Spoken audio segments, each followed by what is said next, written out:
Hello दोस्तों, आपका स्वागत है मेरे चैनल पर। आज तक हमें पता था इस दुनिया में 7 चिरंजीवी है, मगर 2020 में 8वां चिरंजीवी दुनिया के सामने आया, जो एक अघोरी है, जो सतयुग से जीवित है और जिसके बारे में अक्षत गुप्ता द्वारा लिखित द हिडन हिंदू पुस्तक में वर्णन किया गया है, जो खुद को चाणक्य और विदुर बताता है। यह पुस्तक काफ़ी मिस्टीरियस भरी और एडवेंचर भरी है।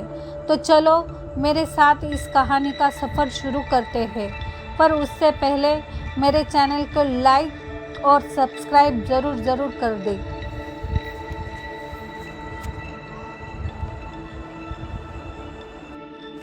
The hidden Hindu part first chapter 11 मृत संजीवनी।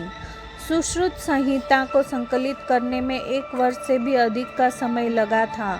प्रत्येक दिन बिना किसी चूक के सुश्रुत सवेरे से ही कई घंटों तक बोला करते थे और नागेंद्र लिखा करता था। देवव्रत उन्हें जिस भी चीज़ की आवश्यकता हो उसमें सहायता करता था और साथ ही में मेरी देखभाल भी करता था, क्योंकि मेरे शरीर पर कई जगह शल्य चिकित्सा की गई थी, जिसे आप सब लोग आज के समय में प्लास्टिक सर्जरी के नाम से जानते हैं। इसलिए मुझे बहुत अधिक देखभाल की आवश्यकता थी। मेरे ठीक हो जाने के बाद सुश्रुत और नागेंद्र को सुनने के अतिरिक्त मैं देवव्रत की सहायता करता था। काशीराज प्राय यह सुनिश्चित करते कि मैं ठीक हो रहा हूँ और ग्रंथ की प्रगति जानने के लिए आते थे। जैसे जैसे समय बीतता रहा, मैं उस स्थान का एक हिस्सा बनता गया। मैं शांतिपूर्ण जीवन जी रहा था। मेरी सभी चोटों के निशान धीरे धीरे गायब हो गए। कुछ था जो मुझे परेशान कर रहा था। रोज रात को सुश्रुत काशीराज की कुटिया में कुछ समय के लिए जाते थे। उस समय किसी को भी वहां प्रवेश करने की अनुमति नहीं होती थी। अतः एक दिन मैंने देवव्रत से पूछा, सुश्रुत गुरुजी की कुटिया में रोज रात को क्यों जाते हैं? देवव्रत ने भोलेपन से जवाब दिया, मैं भी यही सोचता हूँ। और मैंने उनसे एक बार पूछा भी था, परंतु उन्होंने बताने से इनकार कर दिया था। नागेंद्र हमारे कक्ष में था, अतः उसने उत्तर दिया, वह मृत संजीवनी के बारे में ज्ञान प्राप्त करने जाते हैं। हम दोनों ने उसे देखा और तब देवव्रत ने उनसे पूछा, यदि यह सच है तो तुम्हें इस बारे में कैसे पता है? नागेंद्र ने उत्तर दिया, मैं बहुत बार उनके पीछे गया हूँ और मैंने उन्हें मृत संजीवनी की प्रक्रिया लिखते हुए देखा है। मृत संजीवनी क्या है? मैंने पूछा। मृत संजीवनी मृत शरीर को जीवित करने की एक चमत्कारी प्रक्रिया है, देवव्रत ने कहा, परंतु वह तो कहते हैं कि कोई भी ऐसा नहीं कर सकता, केवल भगवान ही जीवन देने की शक्ति रखते हैं। मैंने बचकाने तरीके से पूछा। देवव्रत ने जवाब दिया, काशीराज स्वयं भगवान है और अगला मैं हूँ। नागेंद्र ने टोकते हुए कहा, अच्छी बात है यह है कि सपने हमेशा सच नहीं होते। देवव्रत ने कहा, क्या मृत संजीवनी का प्रयोग हुआ है? यह अभी तक सौंदर्यिक है। मैंने पूछा, तुम्हें क्या लगता है तुम जिंदा क्यों हो? हमने तुम्हें 1 वर्ष पूर्व मृत देखा था। यदि मृत संजीवनी केवल एक सिद्धांत होता तो तुम बहुत पहले ही राख हो चुके होते। नागेंद्र ने कठोर स्वर में कहा, जो घृणा से भरा लग रहा था। मैं नागेंद्र के आसपास कभी भी सहज महसूस नहीं करता था, परंतु यह समय कुछ तुच्छ बातों पर विचार करने का नहीं था। मैं उस समय प्राप्त हुई सूचना से हिल गया था कि मैं एक परीक्षण की वस्तु हूँ, एक प्रयोग, केवल एक, जिसे सफलता प्राप्त हुई थी। उसी क्षण मैंने एक सामान्य व्यक्ति की तरह महसूस करना बंद कर दिया। हीनता का भाव मेरे अंदर पैदा हो गया। मैं कैसे मरा था? मैंने पूछा। मैंने देवव्रत के चेहरे से जान लिया था कि उसे इन सब का खुलासा नहीं होने देना था। उसके चेहरे पर इस बात का जिक्र करने के लिए नागेंद्र के प्रति क्रोध भी दिखाई दिया, परंतु तीनों संतों में सबसे कमजोर होने के कारण उसने क्रोध में कुछ नहीं कहा। मेरे मस्तिष्क में अनगिनत प्रश्नों का गुब्बारा उठा और उनके उत्तर देवव्रत के पास थे। हमें यह सब नहीं पता। हमने जब तुम्हें पहली बार देखा तुम मृत थे। देवव्रत ने मेरी उम्मीदें तोड़ते हुए कहा। तुमने मुझे कहाँ पाया था? हमें नहीं पता तुम कहाँ मरे थे, परंतु हाँ, हमें पता है कि तुम कहाँ पैदा हुए थे। नागेंद्र ने व्यंग्यात्मक तरीके से कहा। मुझे बताओ, शायद मुझे वहीं से कुछ जवाब मिल जाए। मैं आशावादी था। धन्वंतरी की कुटिया में वहाँ उसने इशारा किया, जहाँ सुश्रुत कैसे दूसरा मृत्युंजय बनाया जाए की प्रक्रिया लिख रहे हैं। नागेंद्र खिलखिला कर हंसा। पहली बार मेरे अंदर कई प्रकार की भावनाओं ने जन्म लिया, विशेषता नकारात्मक। देवव्रत ने अपने हाथों से मेरा कंधा थपथपाया और कहा, हमें तुम्हारे बारे में कुछ नहीं पता, परंतु सुश्रुत जानते हैं। शायद समय आने पर वे तुम्हें बताएंगे। मैं सदैव उनकी आज्ञा का पालन करता था। वास्तव में इस क्षण से पहले मेरे अंदर उनकी आज्ञा की अवहेलना करने की इच्छा कभी पैदा ही नहीं हुई थी। कुछ समय बाद सुश्रुत वापस आए और देवव्रत एवं नागेंद्र को गहरी नींद में पाया। मेरे प्रश्न मुझे परेशान कर रहे थे, इसलिए मैं जागा हुआ था। मैं अपने बारे में, अपने जीवन, अपनी मृत्यु और बाकी सब चीज़ों के बारे में जानना चाहता था। सुश्रुत ने मुझे देखा और महसूस किया कि कुछ ठीक नहीं था। वे आए और मेरे बगल में बैठ गए तथा अपनी उंगलियों से मेरे बालों को सहलाया। तुम अभी तक सोए क्यों नहीं? उन्होंने चिंता व्यक्त करते हुए पूछा। मैं कौन हूँ? सुश्रुत एक क्षण में समझ गए कि क्या हुआ होगा जब वे यहाँ नहीं थे। उन्होंने चतुराई के साथ स्थिति को संभाला और कहने लगे, तुम काशीराज के पुत्र हो। उन्होंने तुम्हें एक उपहार के रूप में जीवन वापस दिया है। तुम मेरे छोटे भाई हो। अभी के लिए तुम्हें इतना ही जानना चाहिए। कल का दिन हम सब के लिए महत्वपूर्ण है और तुम्हें सो जाना चाहिए। मृत संजीवनी क्या है? मैंने जोर देते हुए पूछा। जैसे ही वह नाम उनके कानों में पड़ा, उन्होंने क्रोध भरी दृष्टि से नागेंद्र को देखा और आह भरते हुए उत्तर दिया, जिस तरह से हमने तुम्हें बचाया, मृत्युंजय, तुम्हें अब जिंदा रहने के लिए पोषण या जल की आवश्यकता नहीं है। तुम्हें उन्हें ले सकते हो, परंतु हमारी तरह तुम्हें उनकी और आवश्यकता नहीं है। तुम्हारी अब या कभी भी आयु नहीं बढ़ेगी। इस कारण तुम्हें मृत्युंजय नाम दिया गया है। मृत्यु विजय, वह जिसने मृत्यु पर विजय प्राप्त कर ली हो। तुम न केवल एक संपूर्ण मनुष्य हो, बल्कि एक सामान्य मनुष्य से कहीं अधिक उन्नत इस मनुष्यता का प्रभुत्व रूप हो। मैं इस रहस्योद्घाटन से हैरान था। सुश्रुत मेरी परेशानी समझते हुए आगे बोले, ठीक है, इस तरह सोचो, हम सभी एक समय चक्र में बंधे हैं। समय जो न कभी वापस जाता है और न ठहरता है। यह वह जहाज है जिसमें प्रत्येक व्यक्ति पथ पर आगे बढ़ता है। समय प्रत्येक जीवन की प्रेरक शक्ति है। इस पृथ्वी पर जन्म लेने वाले हर जीवन की एक समय रेखा और एक आयु है, परंतु तुम मेरे भाई इस घेरे से बाहर हो जाओ। समय का देवत्व तुम्हें नहीं देख सकता। तुम उसकी आंखों के लिए अदृश्य हो चुके हो। समय तुम्हारे अंदर ठहर गया है। मेरे भाई, इस क्षण भी समय मुझे देख रहा है और मेरा जीवन अवधि से एक क्षण घटा रहा है। मेरे लिए समय लगातार चल रहा है। यह तुम्हारे लिए स्थिर है। समय मुझे किसी से बात करते देखता है तो सोचता है कि मैं किससे बात कर रहा हूँ, क्योंकि उसे तुम नहीं दिखते। इसलिए मेरी आयु लगातार बढ़ रही है और मैं एक दिन मर जाऊंगा, परंतु तुम नहीं। यह मृत संजीवनी है और तुम धन्य हो कि तुम मृत्युंजय हो। यदि यह पुस्तक सही हाथों में है तो यह उन लोगों के लिए वरदान है जो पहचान करने योग्य है कि कौन पृथ्वी पर मानवता की सेवा करने हेतु सदैव जीवित रहने चाहिए और किन्हें मिटा देना चाहिए। इसके विपरीत यह पुस्तक यदि गलत हाथों में है तो एक शाप है। यह एक विश्वासघाती अस्त्र है। इसी कारण इसकी सुरक्षा काशीराज द्वारा की जाती है, सुश्रुत संहिता की तरह नहीं। इसका संकलन मेरे अतिरिक्त जो उनका एकमात्र विश्वास पात्र है, प्रत्येक व्यक्ति के लिए गुप्त रखा गया है। मैं यह तुम्हें बता रहा हूँ क्योंकि इस गुप्त स्थान के पीछे रहने का कारण पूरा हो चुका है।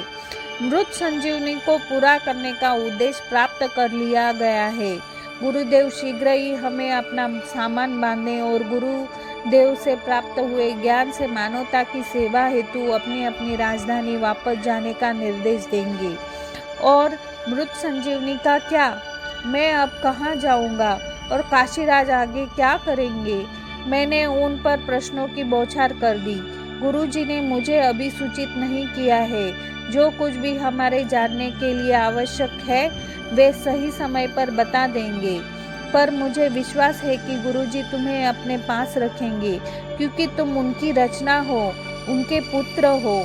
मेरे मन में और भी संदेह थे जिन्हें मैं स्पष्ट करना चाहता था, पर इससे पहले कि मैं कुछ बोल पाता, सुश्रुत ने आगे कहा, अब बातें करने के लिए बहुत देर हो गई है, हमें सो जाना चाहिए। कल एक महत्वपूर्ण दिन है। चिंता मत करो, कल हमारे पास पर्याप्त समय होगा। तुम्हें इतने महीने तक प्रतीक्षा की है, मुझे विश्वास है तुम एक रात और प्रतीक्षा कर सकते हो। शुभ रात्रि। मृत्युंजय सुश्रुत से बातचीत समाप्त कर दी और मुझे प्रातःकाल की प्रतीक्षा करने के लिए छोड़ दिया। जब मैं सोया हुआ था, मैंने कुटिया में कुछ हलचल सुनी। मैंने अपनी आंखें खोली और देखा कि देवव्रत और नागेंद्र कुटिया छोड़ रहे थे। सुबह हो गई थी। फिर मैंने काशीराज को उन्हें सभी के लिए दावत तैयार करने का आदेश देते हुए सुना। थोड़ी देर बाद नागेंद्र वापस आया और अपनी चटाई के नीचे से कुछ पत्तियां लेकर चला गया। मैं फिर से सो गया। जब मैं जागा, गुरुजी ने सभी को अपनी कुटिया के बाहर इकट्ठे होने का निर्देश दिया। वे बाहर आए और हमें संबोधित करते हुए बोले, संतों, प्रिय पुत्रों, मैंने अपना सारा ज्ञान आपको प्रदान किया है। यही समय है आप सबका अपने अपने नगर वापस जाने, अपने मानव जाति की सेवा व सुरक्षा करने का। आप कुछ चुने हुए लोग हैं जो सबसे पहले शल्य चिकित्सा और रक्षक बनेंगे। आप सब सर्वश्रेष्ठ प्रशिक्षु रहे हैं और इसलिए मैंने आपके प्रस्थान के पूर्व आप सब के लिए इस दावत का आयोजन करवाया है। मैं 1 वर्ष के बाद अपने आगे के अनुसंधान को आपसे साझा करने के लिए आप सबसे फिर से मिलना चाहूँगा। काशीराज ने 7 संतों को देवव्रत व नागेंद्र द्वारा तैयार भोजन के लिए बिठाया और उन्हें भोजन परोसने का आदेश दिया। उन्होंने फिर इशारे से सुश्रुत और मुझे अपनी कुटिया में उनके पीछे आने के लिए कहा। हम उनकी कुटिया में उनके पीछे गए। सुश्रुत, तुम मेरे आज्ञाकारी एवं अत्यंत प्रिय पुत्र हो। बाकी सबके लिए कार्य समाप्त हो गया है, परंतु तुम्हारे लिए यह सब अब शुरू हुआ है। काशीराज ने कहा, गुरुजी, मेरा स्थान आपके चरणों में है। यह मेरे लिए सम्मान की बात होगी कि मैं आपके निर्देश का पालन करूं। कृपया बताइए, मैंने तुम्हें यहाँ रुकने और मेरी सेवा करने के लिए तैयार नहीं किया है। तुम्हारा वास्तविक कार्य वहाँ बाहर लोगों की सेवा और सुरक्षा करना है। तुम्हारा नाम औषध विज्ञान के क्षेत्र में स्वर्णिम अक्षरों में लिखा जाएगा। ज़रूरतमंदों तक पहुँचो और अपने कर्तव्यों का पालन करो, परंतु मेरे पास तुम्हें देने के लिए कुछ और जिम्मेदारियां भी है। गुरुदेव ने एक मुस्कान के साथ कहा, गुरुजी, मुझे बताइए, मैं पूरी श्रद्धा और विश्वास के साथ इसे करूँगा। मृत्युंजय को अपने साथ लेकर जाओ। मृत्युंजय को संसार के तौर तरीके सीखने चाहिए। तुम इसे यह सिखाने के लिए सबसे उपयुक्त हो। यहाँ फिर से वापस आने से पहले इसे पूरे 1 वर्ष के लिए अपने साथ रखो और उसकी देखभाल अपने पुत्र की तरह करो। सुश्रुत की आंखें आंसुओं से भर गई थी। अपनी भावनाओं को नियंत्रित करते हुए उन्होंने कहा, गुरुजी, मैं यही चाहता था परंतु आपसे कह न सका। आप मेरे बिना कहे ही हमेशा सब कुछ जान जाते हैं। मैं आज से ही इसकी पूरी जिम्मेदारी लेता हूँ। इसके अतिरिक्त सुश्रुत मृत संजीवनी यहाँ सुरक्षित नहीं होगी। यह बात शीघ्र फैल जाएगी कि मृत संजीवनी लिखी गई है और दुष्ट शक्तियाँ इसे पाने के लिए आ जाएगी। काशीराज ने चिंता व्यक्त करते हुए कहा, गुरुजी, यह संसार के लिए खजाना है और आपके निरंतर अनुसंधान एवं अथक प्रयासों का परिणाम है। मैं इसे अपने साथ कैसे ले जा सकता हूँ? यह मेरी नहीं है, सुश्रुत ने उद्विग्नता से कहा। काशीराज ने शांति से कहा, और न ही मृत्युंजय मेरे पुत्र, पर तुम इन दोनों अमूल्य भगवान की देन से अभिरक्षक हो। किसी अनैतिक व्यक्ति की अपेक्षा यह तुम्हारे हाथों में सुरक्षित है। मैं उन्हें सुनते हुए वही खड़ा था। जैसी आपकी आज्ञा गुरुजी। आप मुझसे क्या चाहते हैं? सुश्रुत आखिरकार मान गए। इस ग्रंथ को सुरक्षित रखने की शपथ लो। जब तक तुम इसे मुझे नहीं सौंप देते और मृत्युंजय इसमें तुम्हारी मदद करेगा। काशीराज ने पुष्टि की। सुश्रुत ने भव्य ग्रंथ को अपने जीवन से ज़्यादा सुरक्षित रखने का वादा किया। मैंने काशीराज को मृत संजीवनी सुश्रुत को देते हुए देखा और कहते हुए सुना, अब तुम जा सकते हो और अपने सभी भाइयों के साथ भोजन का आनंद लो। गुरुजी, जाने से पहले मैं एक निवेदन करना चाहता हूँ, सुश्रुत ने विनम्रता से कहा। हाँ गुरुजी, मृत्युंजय बहुत व्याकुल है। वह अपना अतीत जानना चाहता है। यही एक चीज़ है जिसमें मैं उसकी सहायता नहीं कर सकता। कृपया इससे उबरने में उसकी सहायता करें, अन्यथा वह वो व्यक्ति नहीं बन पाएगा जो आप उसे बनाना चाहते हैं। काशीराज मुस्कुराए और मेरी ओर देखा। उन्होंने मुझे अपने निकट बैठने के लिए कहा। मैंने अनुसरण किया। तुम क्या जानना चाहते हो? उन्होंने विनम्रता से पूछा। मैं कौन हूँ? मैं कहाँ से आया हूँ? मैं कैसे मरा और मुझे कैसे ढूंढा? इससे पहले कि काशीराज उत्तर दे पाते, उन्हें नागेंद्र ने टोका। उसने एक तश्तरी में रखे 3 खीर के कटोरे में 7 कुटिया में प्रवेश किया। वह बोला, क्षमा करें गुरुजी, यहाँ आज मेरा अंतिम दिन है और मैंने बिना आज्ञा प्रवेश करने की गलती की है। मैंने बाहर प्रतीक्षा की परंतु बहुत देर हो गई थी। देवरस सहित सभी ने भोजन कर लिया है, अतः मैंने सोचा इसे यहाँ आप सबके लिए ले आऊं, अन्यथा यह अपना ताज़ा स्वाद खो देगी। उसने हम सबको एक एक कटोरा दिया। मैं चाहता था कि वह जल्द चला जाए, इसीलिए मैंने तेजी से अपना कटोरा लिया, क्योंकि मुझे अपने उत्तर की प्रतीक्षा थी। जैसे ही मैं पहला घूंट लेने वाला था, काशीराज ने मुझे रोकते हुए कहा, नहीं मृत्युंजय, तुमने लंबे समय से कुछ नहीं खाया है। ठीक 317 दिन। प्रिय, तुम्हारे भोजन करने से पहले 9 दिन और गुजरने चाहिए।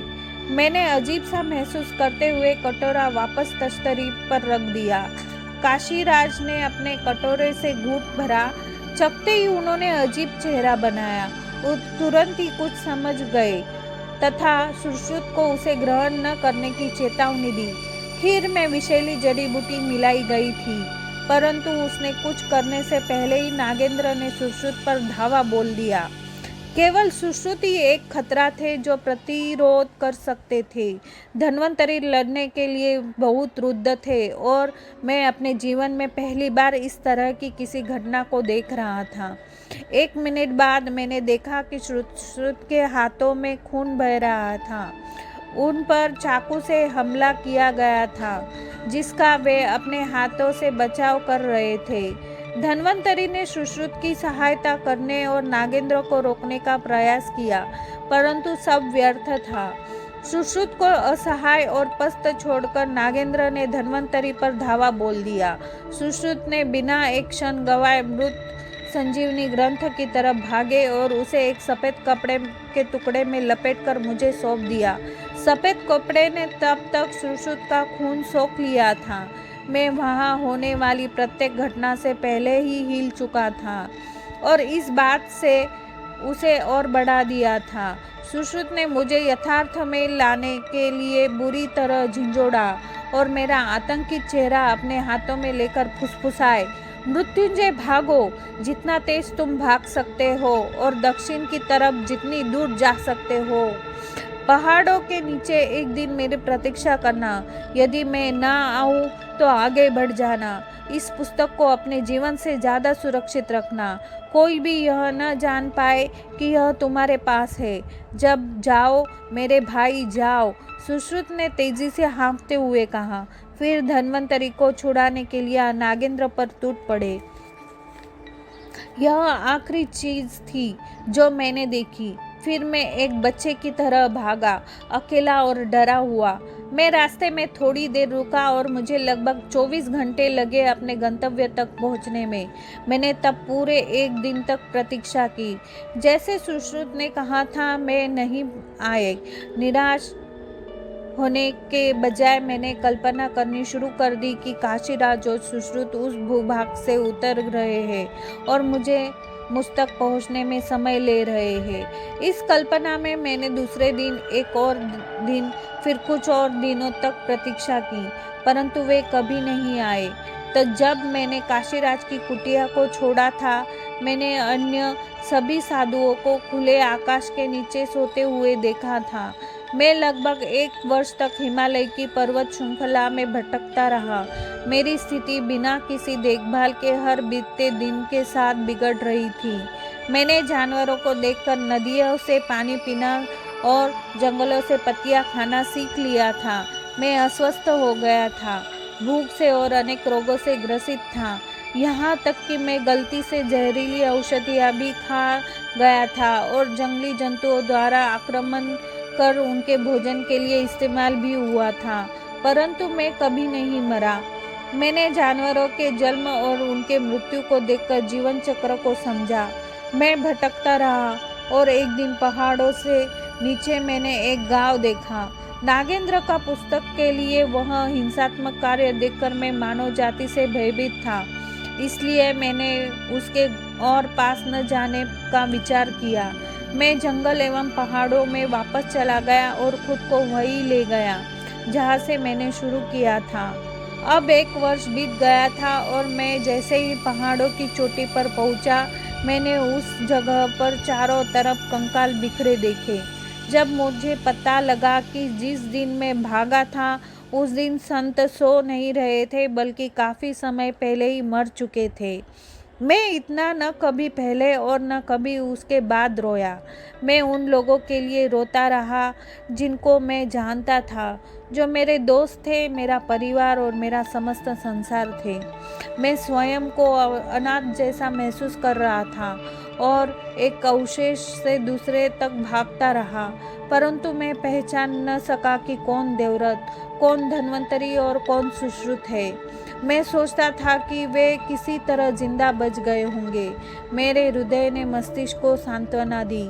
मैं आकाश की ओर मुँह कर घुटनों के बल बैठकर यह सोचता रहा कि मेरे रचनाकार कहाँ हैं। उनके ठीक होने की प्रार्थना करता रहा।